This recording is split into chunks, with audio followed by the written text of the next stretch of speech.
Hello， 大家好。最近比较火的日式戚风冰乳酪蛋糕，你们有没有吃到呢？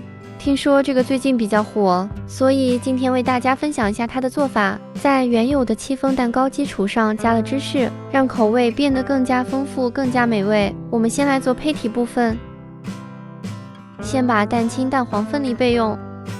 蛋清的碗一定要无水无杂质，芝士隔热水软化成软泥的状态。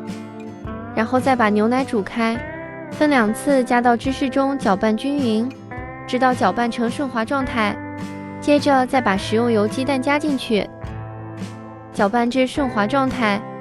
最后再把低筋面粉加进去，搅拌均匀。然后准备蛋清部分，蛋清部分加入少许柠檬汁，再把糖分3次加进去，分3次加进去糖，可以让我们蛋白搅打出来的状态更加细腻，更加稳定，而且不容易消泡。如果担心搅打状态不好，可以在我们的蛋白当中再加2克的塔塔粉，这样子我们的蛋白会更加的稳定，打发到细腻尖尖状态就好了。混合时，先将少许蛋白加入蛋黄糊中翻拌均匀，然后再反倒回蛋白中继续翻拌均匀。这里切记是翻拌的手法，不能用画圈圈的搅拌手法来进行搅拌。搅拌均匀后，倒入6寸模具中，大概7分满烤箱，上下火150度烘烤45分钟左右。烤熟后放在晾网上凉透后再进行脱模。现在来做奶油部分，芝士加入白砂糖，电动打蛋器搅拌至顺滑状态，然后再把淡奶油加进去，迅速搅拌均匀即可，搅拌到顺滑的状态。